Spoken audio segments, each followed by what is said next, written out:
అర్థం ఏంటి? పాతి పెట్టడము అర్థం. ఓకే, పునాది, ప్రతి ఒక్కరికి పునాది బాప్తిస్మం అంటే. కానీ బాప్తిస్మం అనే దానికి అర్థం ఏంటి? పాతి పెట్టడము అంటే ఒక వ్యక్తిని సమాధి చేయుట. ఓకే, మనిషిని అని అనుకుంటే దేవుడు దానికి మంచి ఉదాహరణ ఒక వచనం చూపించాడు మనకి. అదేంటి? యోహాను సువార్త 12వ అధ్యాయము 24వ వచనంలో ఒక మాట చెప్తున్నాడు యేసుప్రభు గారు. చూడండి పిల్లలు ఒకసారి. యోహాను సువార్త తీయండి, అందరూ తీయండి, రాసుకోండి. యోహాను సువార్త 12వ అధ్యాయము 23వ వచనంలో ఒక మాట చెప్పాడు. బాప్తిస్మం ద్వారా మనకు మరణం జరుగుతుంది కదా, సమాధి చేస్తారు. బాప్తిస్మం ద్వారా మనల్ని సమాధి చేస్తారు.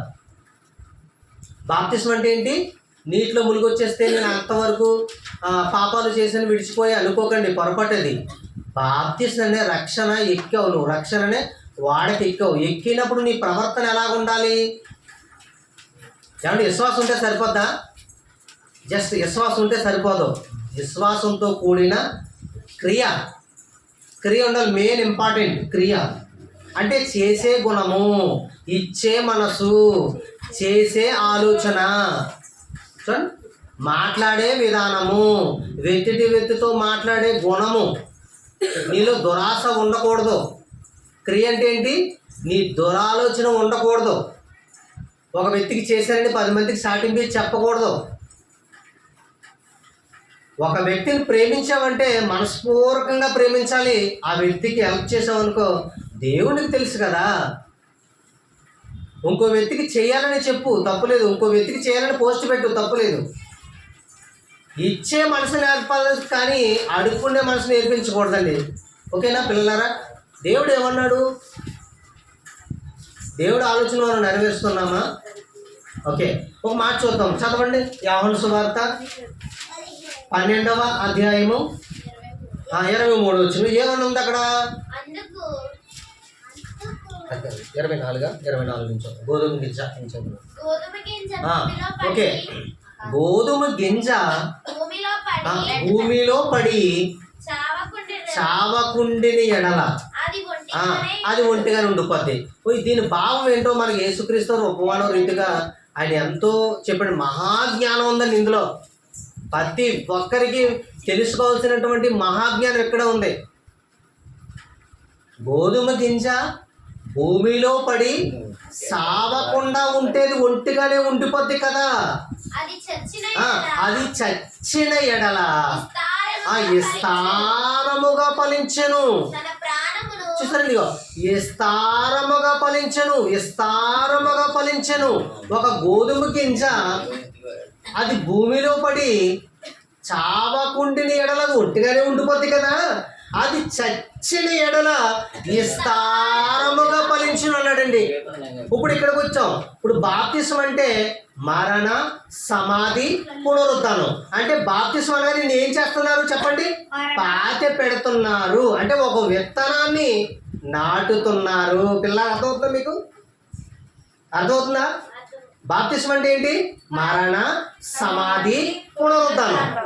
అంటే ఒక వ్యక్తి అంతవరకు పాప జీవితాన్ని జీవించుచున్న ఆ జీవితాన్ని ఎవరో ఆ వ్యక్తిని క్రీస్తు దగ్గరికి తీసుకుని వచ్చారు. అంటే ఒక గింజ అది. ఓకేనా?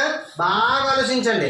లోకంలో అప్పటి వరకు తప్పుడు దారిలో జీవించుచున్న ఆ జీవితాన్ని, ఆ గింజని, ఆ వ్యక్తిని దేవుడి దగ్గరికి తీసుకొచ్చారు. తీసుకొచ్చి ఏం చేస్తారు? ఒప్పుకున్నాడు. ఒప్పుకున్న తర్వాత ఏం చేస్తున్నారు? బాప్తిస్మం ఇస్తున్నారు. అంటే ఆ బాప్తిస్మం అంటే ఏంటి? మరణ, సమాధి, పునరుద్ధానం. ఇది నా సొంత మాట కాదు, బైబిల్లో ఉంది. బైబిల్లో లేని మాట ఈ నోటంట రాదు.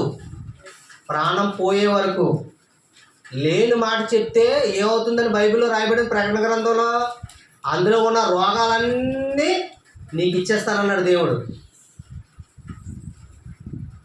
తప్పు దొరకకూడదండి జీవగ్రంథం నుంచి. సత్యం ఇది.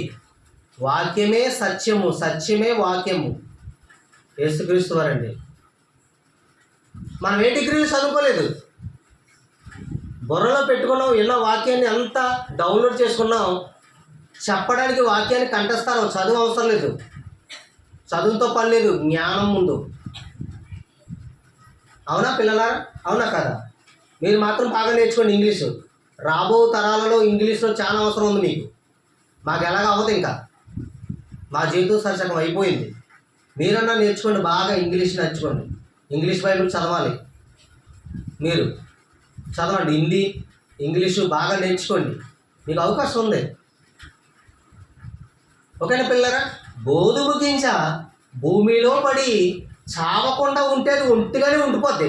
ఎలా ఒంటిగా ఉండిపోద్ది? నరకానికి వెళ్ళిపోద్ది. అది అర్థం, నరకానికి వెళ్ళిపోద్ది అది.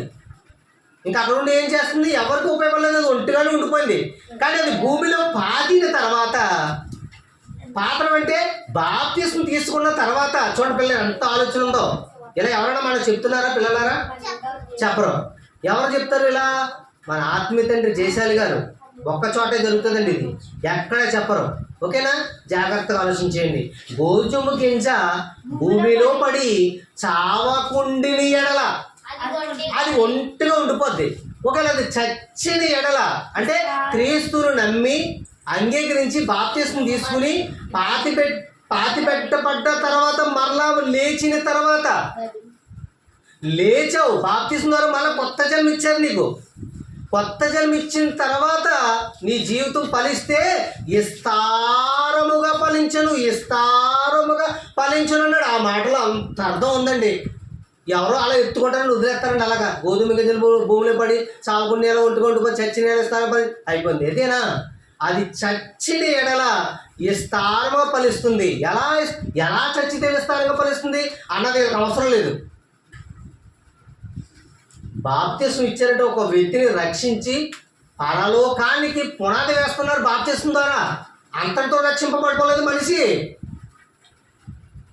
బాగా ఆలోచించేయండి. ఒక సేవకుడు దేవుడి మాటలు చెప్పడానికి నిర్ణయించుకున్నప్పుడు ఇదంతా నా కుటుంబము అని భావించాలి. ఇదంతా నా కుటుంబం. సంఘం అంటే క్రీస్తు శరీరము. మనమంతా క్రీస్తుకి అవయవాలమై ఉన్నాం. ఒక్కొక్క ఆలయంగా ఒక్కొక్క మెట్టుగా కట్టుకుంటూ వెళ్ళాలి. మనం ఎవరుగా కట్టబడాలి? క్రీస్తుకి ఆలయముగా కట్టబడాలి. తండ్రి అలా మనమంతా ఒక్కొక్క ఆలయంగా ఒక ఇటుకగా పేర్చుకుంటూ వెళ్ళాలి. ఎలాంటి ఇటుకలు పెడతాం? గోడలో మంచి వాటిల్లే పెడతాం.